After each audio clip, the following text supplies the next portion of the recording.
Hey guys, thanks for watching. Thanks for listening. This is your host Thomas Tyree from On the Hot Podcast. Today, this will be episode 115 for you guys today. Of course, this episode is going to be coming out on all four of our platforms: our Instagram account, our Facebook account, our YouTube account, and our Apple Podcast account. So let's go ahead and dive into the first segment of episode 115. I'll be sharing my list of NFL coaches that are on the hot seat heading into this upcoming NFL offseason. So with that being said, I will be discussing the NFL coaches that are on the hot seat, that are in danger of losing their future head coaching positions in the near future if they don't have a big significant year in the NFL this season. So starting off with my head coach for the Dallas Cowboys, Mike McCarthy. The Cowboys have a loaded roster. They have the capability of going to the Super Bowl. They have the capability of winning one since '96. I have yet to see my team get there since I've been alive.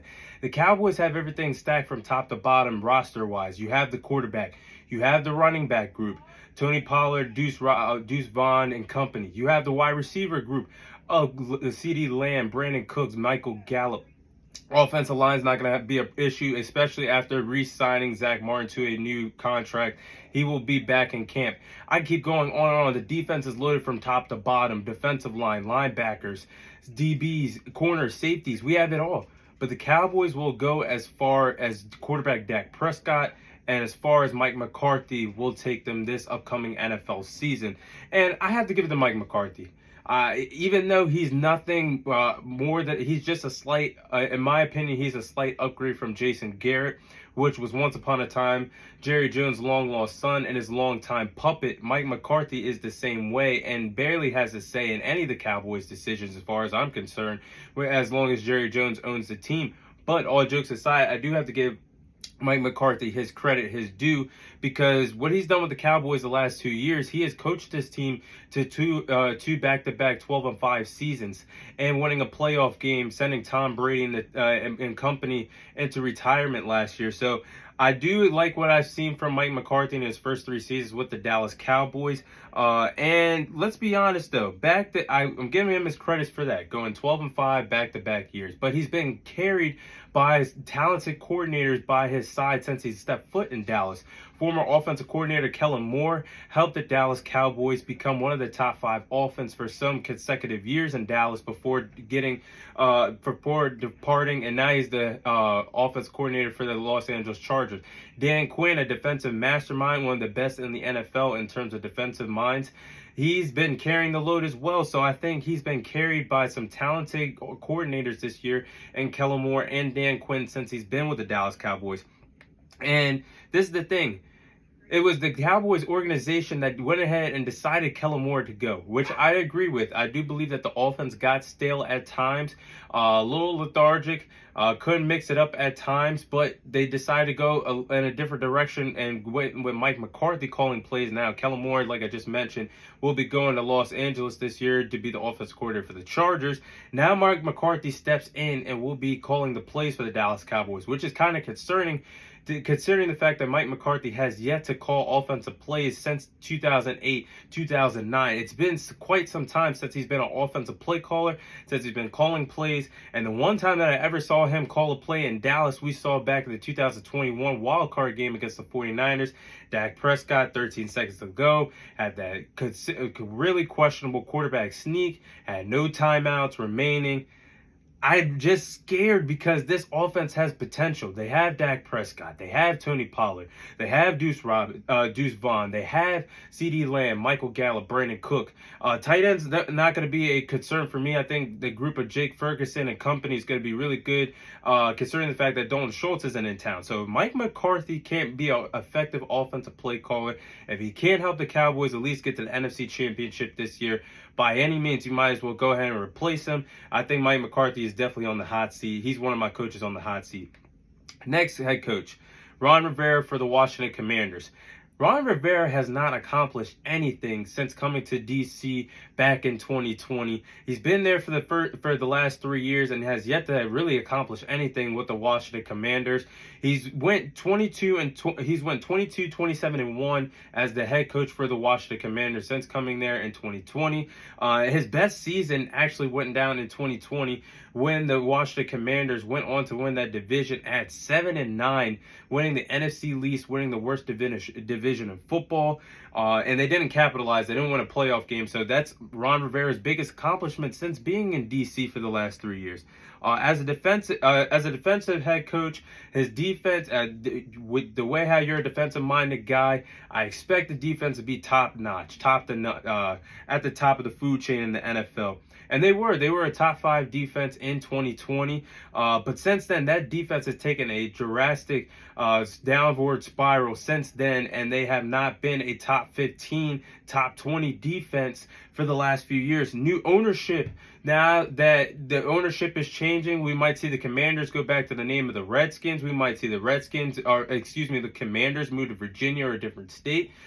Ownership is stepping in, and if with brand new ownership, I will not be surprised if they don't step in and remove Ron Rivera if he cannot do his job correctly this NFL season. I do believe that Ron Rivera is definitely on the hot seat this NFL season. Next head coach, Todd Bowles, head coach for the Tampa Bay Buccaneers. I'm not taking anything away from Todd Bowles. I think he has a great football IQ. I think he's a great defensive-minded guy. He's proved that being the great defensive coordinator, helping the Tampa Bay Buccaneers win the Super Bowl in 2020 with that great defensive team that they had, the way how they shut down Patrick Mahomes in that Super Bowl. I'm not taking anything away from him defensively. But as a head coach, he's always been questionable as the leader at the helm, controlling a team on the sidelines. He's always been questionable throughout his NFL career as the NFL head coach. And as an NFL head coach, he has an overall record of 34 wins and 50 losses and went 8-9 last year with the Tampa Bay Buccaneers, barely winning that division, which was the NFC South was the worst division of football last year.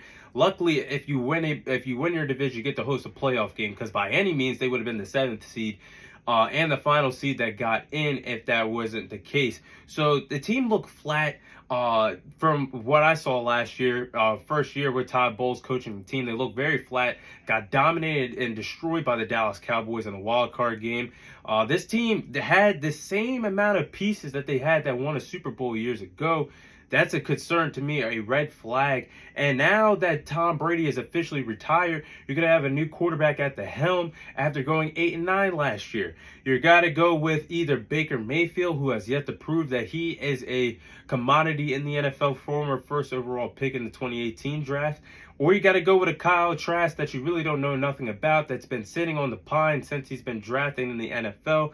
And it's hard to lean on one of those guys because you have the roster around you, but you have these two quarterbacks that are unproven and a wide open NFC South. If they cannot compete in a wide open NFC South, and then it cannot be a competitive football team, I do believe that Todd Bowles will be gone after this upcoming NFL season. He's definitely on the hot list.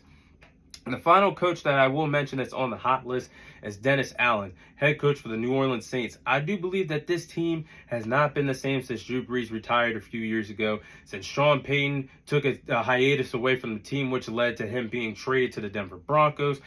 Bottom line is, without these two guys around, this franchise has not looked the same.